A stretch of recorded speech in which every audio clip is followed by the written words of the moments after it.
ये कहानी किसी मूवी या सीरीज से इंस्पायर्ड नहीं है, बल्कि ये जो आज कहानी मैं आपको बताने वाला हूँ ये रियल लाइफ एक्सपीरियंस पर बेस्ड है। और इसमें जिस जगह का जिक्र किया गया है तिला डिंगरी, ये झारखंड के सिमदेगा के अंदर एक एक्चुअल ट्राइबल क्लस्टर में है। अजय नाम के एक रिसर्च स्कॉलर ने ये सब खुद अनुभव किया था। इस तिला डिंगरी के अंदर दो टाइप के ट्राइब्स थे, हो और मुंडा। तो ये दो अलग अलग ट्राइब्स थे और मरने के बाद ये लोग क्या करते हैं, क्या इनके रिचुअल्स होते हैं, इसके ऊपर वो रिसर्च करने के लिए यहाँ पर गया था। और वहाँ पर जाकर अजय ने जो कुछ भी देखा था उसने वो सब हमसे जीमेल पर एक कहानी के तौर पर शेयर करा है। और आज वही पूरी कहानी मैं आपके सामने रखने वाला हूँ। अगर आपको भी अपना कोई रियल इंसिडेंट शेयर करना है तो आप दिए गए हुए मेल पर आकर अपना इंसिडेंट शेयर कर सकते हैं। And now let's start this video. Ajay एक इंटेलिजेंट और ग्राउंडेड लड़का था। उसका बैकग्राउंड यूपीएससी टाइप एकेडमिक्स का था, लेकिन उसकी रिसर्च अप्रोच फील्ड बेस्ड थी, जिसमें वो लोगों के बीच रहकर उनकी मुंह जुबानी स्टोरीज कलेक्ट करता था। अब अजय ने इस बार सोचा था कि तिला डुंगरी जाऊंगा और वहाँ पर पूरी रिसर्च करके आऊँगा, वहाँ के ट्राइब्स के बारे में, वहाँ के लोगों के बारे में, वहाँ के रिचुअल्स के बारे में। अजय के एक फेवरेट प्रोफेसर भी हुआ करते थे, तो अपने प्रोफेसर के साथ ये पूरा प्लान डिस्कस करता है।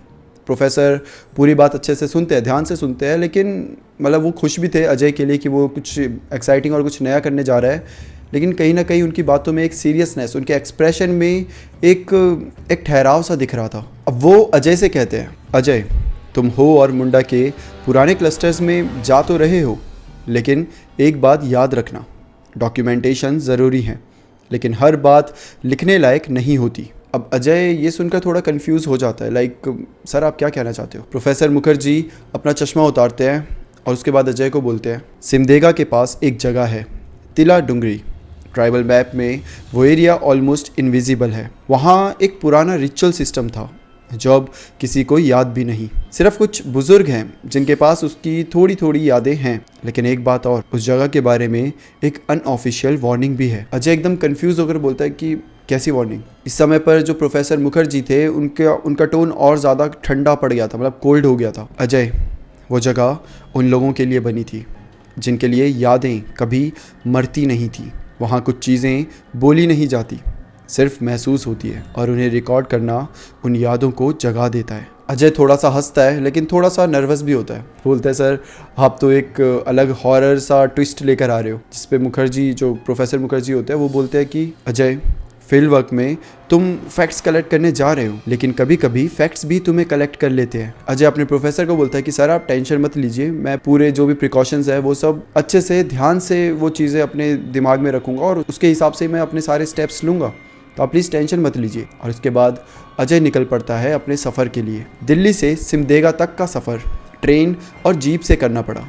रास्ते भर अजय सिर्फ एक चीज़ पे फोकस कर रहा था, डॉक्यूमेंटेशन। उसके पास zoom recorder, DSLR camera, local translator Manas और एक ट्राइबल डिक्शनरी थी। अजय कॉन्फिडेंट था और उसने सोचा, मैं कोई टूरिस्ट नहीं हूँ, मैं एक एकेडमिक रिसर्चर हूँ, तो मुझे किसी चीज़ से भी डरने की ज़रूरत नहीं है। लेकिन जैसे ही जीप ने एक कच्चे रास्ते पर टर्न लिया और जंगल के बीच से निकलती एक पतली सी ट्रायल पे गाड़ी चली, मानस ने गाड़ी रोकी और बोला, यहाँ पर मैं बताना चाहता हूँ, मानस एक ट्रांसलेटर था जो कि अजय के साथ ही था, ताकि ट्राइब वालों से वो अच्छे से कम्युनिकेट कर सके। तो मानस जीप ही चला रहा था, तो जीप रोकता है और बोलता है, यहाँ से अब हम तिला डुंगरी तक चल कर जाएंगे।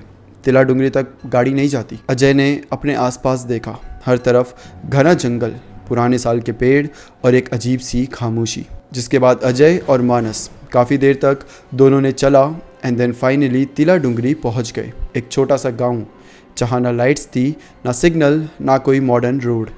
रात के 8 बज चुके थे। गांव बिल्कुल अंधेरे में डूबा हुआ था, सिर्फ कुछ घरों में दिया जल रहे थे। अब वहां पर एक बूढ़ी औरत थी जिनका नाम दीदा था।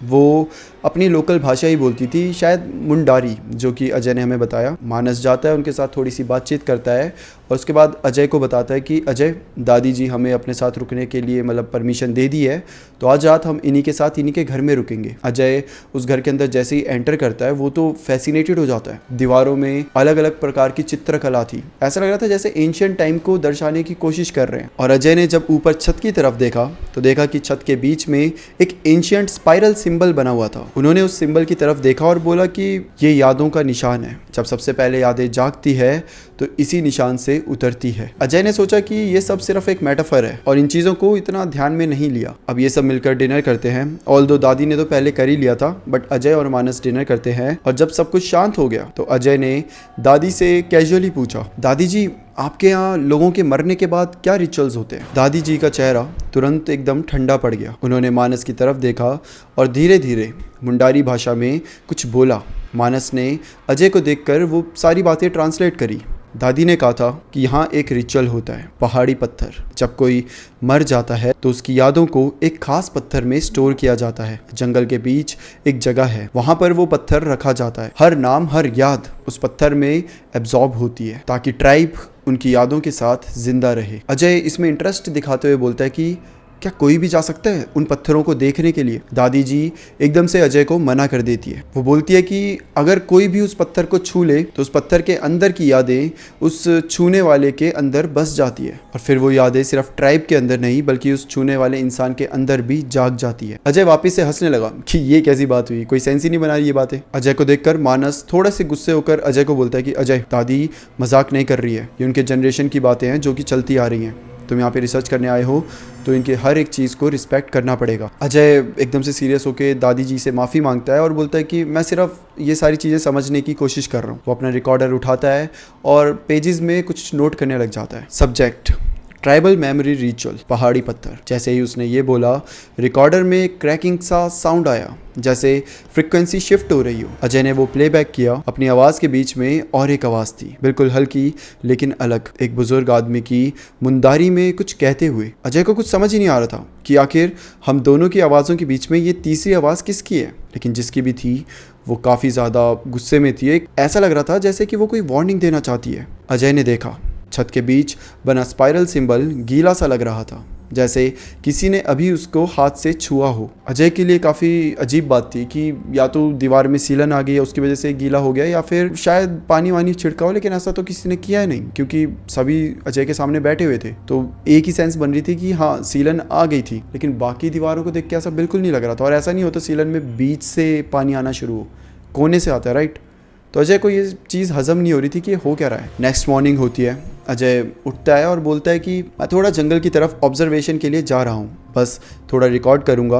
अब दादी जो होती है वो अजय को रोकने की कोशिश करती है, तो अजय मानस को बोलता है कि प्लीज़ दादी को समझाओ कि मैं बस ऐसे ही यहाँ देखने जा रहा हूँ, मैं कुछ भी टच नहीं करूँगा और मैं कोई पंगा नहीं करूँगा, टेंशन मत लो। मानस दादी को जब तक ये सब समझा रहा था अजय अपना रिकॉर्डर, डायरी और एक छोटी सी फ्लैशलाइट उठाता है और बिना मानस को बताए जंगल की तरफ निकल जाता है। जो रास्ता था वो काफ़ी नैरो था। हवा में एक अजीब सी गीली लकड़ी और मिट्टी की स्मेल थी। सब कुछ शांत था, कोई आवाज़ नहीं, ना किसी बर्ड्स की ना इंसेक्ट्स की। ऐसा लग रहा था जैसे कि जंगल किसी और जोन में शिफ्ट हो गया हो। लगभग 30 मिनट चलने के बाद अजय एक क्लियरिंग में पहुंचता है। वहाँ बीच में एक बड़ा सा काला पत्थर रखा था, सिलेंडर शेप का। ऊपर एक ट्राइबल स्पाइरल सिंबल बना था और ये सिंबल एग्जैक्ट सेम सिंबल था जो अजय ने दादी जी के घर के ऐसे छत पर देखा था। अजय अपना रिकॉर्डर ऑन करता है और उस पर बोलता है, सब्जेक्ट पहाड़ी पत्थर, appearance black stone with tribal spiral estimated 4 feet tall. उसने धीरे से पत्थर के पास जाकर पत्थर के ऊपर हाथ रखा, बस हल्की सी टच, और उसी वक्त अजय को कुछ अजीब सा फील हुआ, कुछ ऐसा जो आज से पहले अजय ने कभी फील करा ही नहीं था। अजय इन सारी चीज़ों को इग्नोर करके अपना कैमरा चेक कर ही रहा होता है कि उसे अचानक से पीछे से किसी के भागने की आवाज़ सुनाई देती है और जब वो घबरा कर पीछे देखता है तो पीछे कुछ भी नहीं होता। तभी अजय को जस्ट अपने कानों के साइड से किसी के तेज तेज सांस लेने की आवाज़ें आती है। वो आवाज़ अजीब सी थी जिसकी वजह से सबकॉन्शियसली अजय की हार्ट बीट बढ़ गई, जैसे उसके सेंस ने एक डर फील कर लिया हो। तभी उसे आवाज़ आई एकदम क्लियर, जैसे उसके कान में किसी ने कुछ बोला हो, पर वो लैंग्वेज अजय को बिल्कुल भी समझ नहीं आ रही थी। अजय की बॉडी फ्रीज हो गई। उसने तुरंत पीछे हटने की कोशिश करी, लेकिन उसके पैर पत्थर के बेस में कुछ चिपक से गए थे। बस 5 सेकंड का मूवमेंट था और उसे फील हो रहा था कि उसकी बॉडी किसी ने टाइटली पकड़ ली थी। वो एकदम हड़बड़ा कर वहीं से आगे भागा। अजय को बहुत अजीब सा फील होने लगा था, एक अजीब सा डर। बिना वक्त वेस्ट करे वो सीधा भागते हुए अपने घर की तरफ निकल जाता है और जब अजय वापस घर आता है उसका चेहरा पूरी तरीके से पेल हो चुका था, पसीने से भरा हुआ था और उसकी आंखें लाल थी, जैसे पूरी रात अजय जागा हो। मानस अजय को देखता है और पूछता है, तू गया था ना पत्थर के पास, बता अजय तूने उसको छुआ? दादी भी वहाँ पर काफ़ी डर के साथ अजय और मानस की पूरी बातें सुन रही थी। अजय इस समय काफ़ी डरा हुआ था, सांसें उसकी फूली पड़ी थी। बस वो मानस को देखकर हल्का सा सर ऐसे नीचे की तरफ हिलाता है और दादी एकदम से चिल्लाने लग जाती है। अपनी लोकल लैंग्वेज मुंदारी में कुछ बोलने लग जाती है। दादी अजय को बोल रही थी कि अब वो तुम्हारे अंदर आ चुका है, तुम गिरेन के यादों का वेसल बन चुके हो। मानस ने अजय से पूछा कि क्या हुआ वहाँ। तब अजय ने सब कुछ बताया। उसने अपना रिकॉर्डर भी दिखाया जो उसने रिकॉर्ड किया था। तभी उन्हें कुछ स्ट्रेंज सी चीज़ें सुनाई दी। उसमें अजय की आवाज़ थी, पर एक और वॉइस भी थी, बुजुर्ग औरत की, जो कि थी तो मुंदारी में, लेकिन वो जो भी कुछ बोलना चाह रही थी वो किसी को समझ नहीं आ रहा था। आवाज़ काफ़ी अनक्लियर थी। ऐसा लग रहा था जैसे आवाज़ के बीच में कुछ ग्लिच आ गया हो। वो आवाज़ को सुनते ही मानस और अजय दोनों के चेहरों के रंग उड़ चुके थे और मानस बोलता है, अजय तुमने सिर्फ एक पत्थर को नहीं छुआ है, तुमने एक याद को जगा दिया है। एक ऐसी याद जो कि ट्राइब के अंदर ही दबा कर रखी गई थी। पर अजय बहुत ज़्यादा घबरा चुका था। उसे इस हालत में देख मानस अजय को देखकर बोलता है कि तू भूल जाए ये सारी चीज़ें, तू टेंशन मत ले, सब कुछ ठीक है। और ऐसे ही रात हो जाती है। सब अपने अपने रूम में सोने चले जाते हैं, मानस, अजय और दादी। रात के 2 बज रहे थे कि तभी मानस को एक आवाज़ आती है, किसी के चैंटिंग की। अजय मिट्टी के फ्लोर पे बैठा हुआ था, उसकी आंखें बंद थी और अजय ट्राइबल लैंग्वेज में कुछ बोल रहा था जो कि मानस ने आज से पहले कभी सुना नहीं था। अजय के हाथ ऑटोमेटिकली कुछ लिख रहे थे किसी अननोन स्क्रिप्ट में। जब मानस ने उसे हिलाया, अजय की आंखें खुली, लेकिन 2 सेकंड के लिए उसकी आई बॉल्स बिल्कुल सफ़ेद थी। 2 सेकंड के बाद जब उसकी आंखें नॉर्मल हुई, अजय मानस को एकदम कंफ्यूजन में पूछता है कि मैं यहाँ क्या कर रहा हूँ। मानस ने अजय को कुछ कहा नहीं, बस इतना सा कहा कि कुछ नहीं, शायद तू रात को नींद में चल के यहाँ आ गया होगा, लेकिन तू कल सुबह ही ये गांव छोड़कर जाएगा, समझा। अजय मानस से पूछता है कि ब्रो क्या हुआ, मतलब सब कुछ ठीक तो है ना। ये बोलते बोलते अजय की नज़र उन वॉल्स पर जाती है, उन दीवारों पर जिस पर अजय अभी कुछ समय पहले कुछ लिख रहा था, कुछ बना रहा था। और वो देखकर एकदम से अजय घबरा जाता है। अजय बोलने लगा कि ये मैंने नहीं किया, पता नहीं कैसे हुआ, मैं तो सो रहा था। अजय एकदम कन्फ्यूज था, उसे समझ ही नहीं आ रहा था कि ये सब सच है या फिर कोई सपना। उन दोनों की आवाज़ सुनकर दादी उठ जाती है, बाहर आती है और दीवार की तरफ वो स्केच को देखकर एकदम से डर जाती है। वो तुरंत अंदर रूम में जाती है और अजय को अंदर बुलाकर अजय को एक छोटा सा मिट्टी का पॉट देती है जिसमें कुछ ट्राइबल जड़ी बूटियां थी। और दादी अजय को मुंदारी में कहती है, जब सपने में आवाज आए तो इसे जलाना, शायद यादें रास्ता भूल जाएं। जिसके बाद दादी अजय का हाथ पकड़ती है और एक और घर में ले जाती है। उस घर में एक फैमिली रह रही थी, काफ़ी बूढ़ी फैमिली। दादी उनके पास जाती है और उनसे बात करती है। जिसके बाद ये सब अजय को बीच में बिठाकर कुछ अपने ही ट्रेडिशनल रिचुअल्स परफॉर्म करते हैं। मानस बार बार अजय को बोला था कि क्वेश्चन मत कर, जो ये कर रहे हैं करने दे।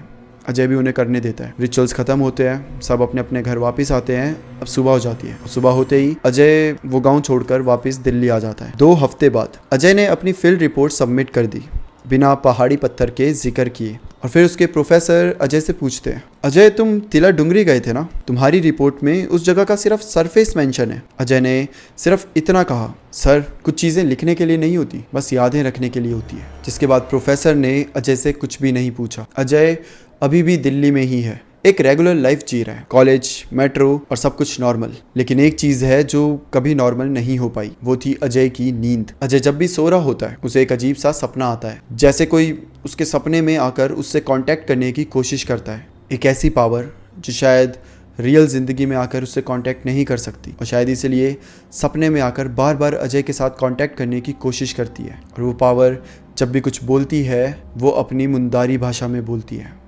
तिला डुंगरी की ट्राइबल जो भाषा थी उसमें।